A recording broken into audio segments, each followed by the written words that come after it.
तो दोस्तों NSE national stock exchange ने एक ब्रोकर के लिए दरवाजे कर दिए हैं बंद क्योंकि कुछ मामलों में दिक्कत आई। ये दिक्कतें हम आपको लगातार बताते रहते हैं। हर क्वार्टर 3 या 4 महीने में एक ऐसा वीडियो लेके आते हैं जिसमें हम ज़रूर बताते हैं कि कौन सा ब्रोकर बंद होने के कगार पे है, किसकी शिकायतें सबसे ज़्यादा हैं, कौन अपने क्लाइंट्स की तरफ ध्यान नहीं दे रहा। और ये सब जब शिकायतें होती हैं तो सेबी एक्सचेंजेस की नज़र भी उन पर जाती है, और जब नज़र जाती है ऑडिट होते हैं। कई बार साफ तरीके से बचत हो जाती है, लेकिन काफ़ी बार बंद कर दिया जाता है, सस्पेंड कर दिया जाता है, कोई फाइन लगा दिया जाता है। इस केस में बंद कर दिया गया है। इस वीडियो में देखेंगे कि क्यों बंद किया गया, कौन सा ये ब्रोकर है, कितने लोगों का नुकसान हुआ, और अगर आपके साथ ऐसा होता है तो उन केसेस में आपको क्या करना चाहिए। तो आइए शुरू करते हैं।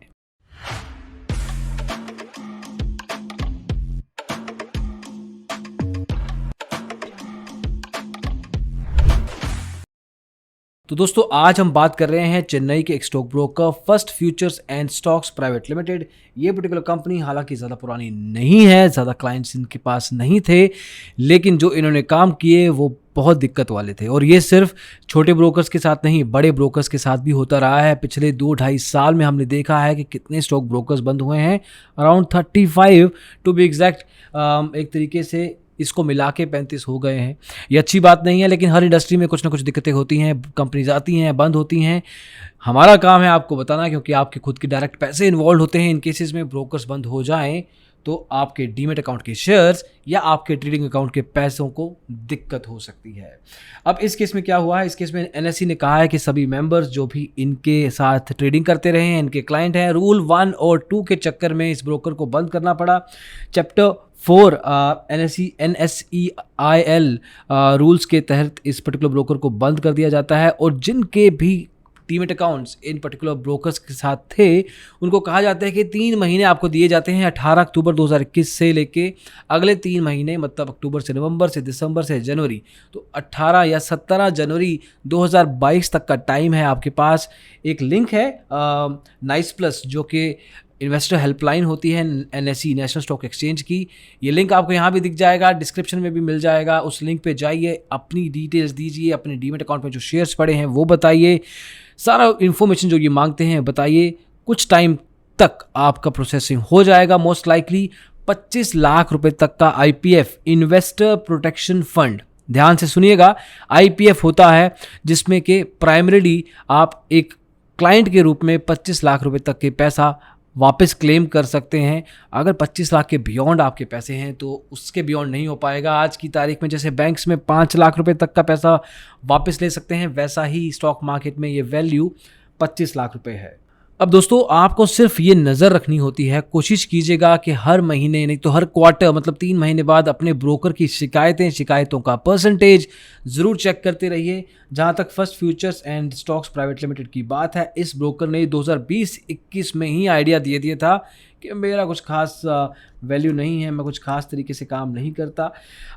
तब उस केस में इनके खिलाफ 10 शिकायतें थी। नंबर कम लगता है लेकिन क्लाइंट भी कम थे। कंप्लेंट परसेंटेज उस समय इनके खिलाफ थी 3.63%। अभी कहेंगे तो नंबर का मतलब क्या है। इंडस्ट्री का एवरेज 2020-21 में था दोस्तों 0.11। इसका मतलब क्या है, इसका मतलब है कि करीब 1000 क्लाइंट में से पूरी इंडस्ट्री के एक क्लाइंट ने कंप्लेंट रजिस्टर की है।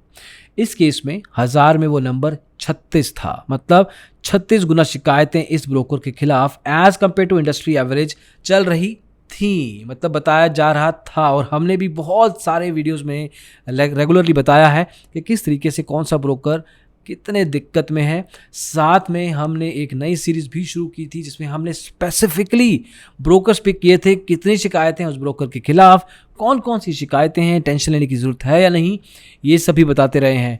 मुझे लगता है टाइम आ गया है कि वो सीरीज़ को हम फिर से नए फ्रेश डेटा के साथ वापस आप तक लेके आएँ, ताकि आप इन्फॉर्म्ड रहें, श्योर रहें कि आप सेफ़ हैं, आपका डीमेट अकाउंट, आपका ट्रेडिंग अकाउंट का पैसा सब सेफ है या नहीं। तो 2020-21 में ये नंबर थे। 2021-22 में दोस्तों जंप करेंगे अगर आप, और मैं क्विकली अगर जंप करूं, और आप भी देख सकते हैं ये चीज़ें, ये एनएसई की वेबसाइट पे इंफॉर्मेशन अवेलेबल रहती है पब्लिक डोमेन में। तो इस केस में अगर देखा जाए दोस्तों, तो first future and stocks private limited का कंप्लेंट परसेंटेज इस साल इज़ 24.18%। मतलब जो 3.63 था वो 24% हो गया, मतलब 8 गुना ज़्यादा और हो गया। और इंडस्ट्री का एवरेज इस साल इज़ 0.02, मतलब पिछले साल 0.11 था, इस बार और कम हुआ है इंडस्ट्री का एवरेज, मतलब शिकायतें कम हुई हैं। लेकिन इस ब्रोकर के खिलाफ 8% शिकायतें, 8 गुना रादर शिकायतें बढ़ गई। तो दोस्तों ये नंबर स्पेसिफिकली डिटेल में घुसना पड़ेगा, हालांकि हम आपके लिए कोशिश करते हैं कि हम ही आपके लिए वो डिटेल में घुसें, और होपफुली आने वाले समय में हम आपके लिए इन्फॉर्मेशन स्पेसिफिक ब्रोकर लेवल पे और जो भी वर्स्ट ब्रोकर हैं इन टर्म्स ऑफ कंप्लेंट्स आप तक ज़रूर लेके आएंगे। कमेंट्स में हमें ज़रूर बताइएगा कि क्या इन्फॉर्मेशन आपको चाहिए, कौन से ब्रोकर के बारे में आप जानना चाहते हैं specifically, so that we can get back to the series.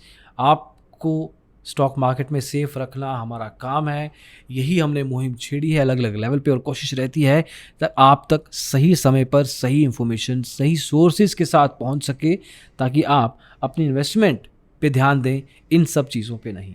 तो दोस्तों ये पर्टिकुलर ब्रोकर के जो क्लाइंट्स थे वो नाइस प्लस पे जाके अपनी कंपनी रजिस्टर कर सकते हैं। अगर आपके साथ कभी कुछ ऐसा हादसा हुआ तो आपको भी ये करना पड़ेगा। होपफुली आपको इन दिक्कतों के आगे से गुजरना ना पड़े, आप सही समय पे इन्फॉर्म्ड रहें।